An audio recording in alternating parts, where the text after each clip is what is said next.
Edizione 2023 del Presepe Artistico di Valdobbiadene. Quali novità e soprattutto qual è l'ispirazione di quest'anno? La grande novità di quest'anno è la ricostruzione di Piazza dei Signori a Treviso con Palazzo di Trecento, la loggia, la torre civica, e abbiamo avuto anche la bellissima partecipazione coinvolgente, appassionata dei ragazzi del liceo artistico di Montebelluna, della sezione architettura, la quarta H, che sono stati seguiti dalla professoressa Monica Maschio e dal sottoscritto. E proprio nella piazza di Treviso noi abbiamo poi realizzato una miniatura della piazza storica di Valdobbiadene, e intorno a questa piazza bambini stupiti, incantati davanti al presepe che il comune fa allestire nella piazza per salvaguardare queste tradizioni, perché il Natale è soprattutto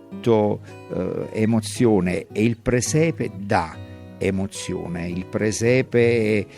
offre a tutti la possibilità di sognare, ecco, di sognare un mondo migliore, e questo mondo migliore negli occhi dei bambini, ecco, è la tradizione negli occhi dei bambini, i bambini che hanno bisogno di immaginare, hanno bisogno di essere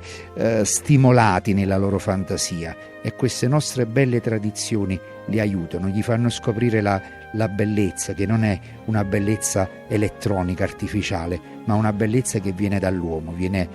dalle mani.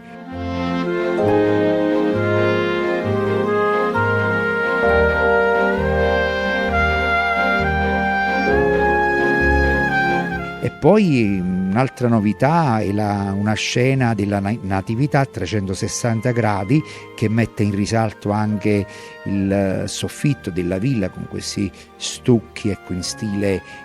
veneziano, gli angeli del maestro napoletano Antonio Sorrentino, meravigliosi, che accompagnano poi la nostra collezione di pastori in terracotta policroma, che cresce ogni anno. Siamo più oramai di 400 statuine. È un presepe che si articola in circa 11 scene, quindi ci sono le borgate di Valdobbiadene, le case di pietra, che sono un elemento poi tipico e caratteristico, ecco, di questo paesaggio, che va amato, va conosciuto, va salvaguardato. E abbiamo fatto delle modifiche anche alle scene di Valdobbiadene, che da qualche anno rimangono fisse, ecco, nel presepe, come la piazza storica di Valdobbiadene nel giorno della fiera di San Gregorio. Quindi abbiamo pensato già da qualche anno di inserire nel presepe quello che è l'evento più importante, più coinvolgente per la cittadina, e di farlo confluire, ecco, nella dimensione del Natale, che è una dimensione di solidarietà, di unione, di pace, di collaborazione, e che cioè, sono i valori che quello della collaborazione, della solidarietà, che deve esprimere anche una fiera dove tutti cercano di fare il proprio meglio per dare qualcosa agli altri della loro inventiva, della loro creatività.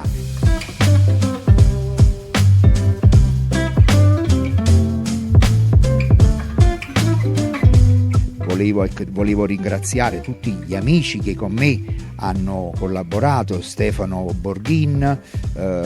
Angelo e Simone Pederiva, Cosmin Dallarmi, Riccardo Agostinetto. Ecco, siamo una piccola squadra affiatata, e ogni anno cerchiamo di fare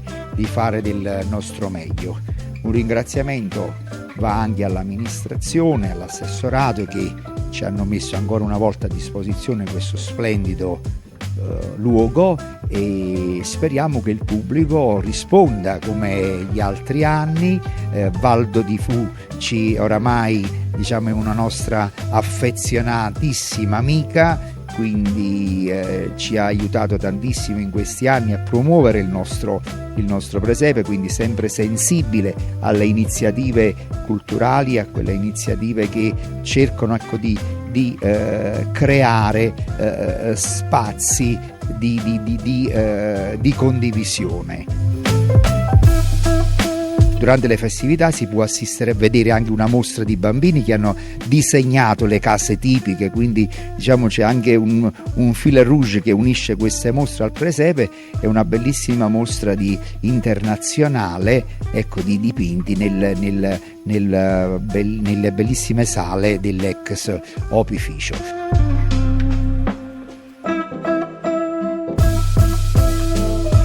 Il presepe è aperto tutti i giorni, la mattina dalle ore 10 alle 12:30 e il pomeriggio dalle ore 15 alle 19:30, tutti i giorni fino al 4 febbraio.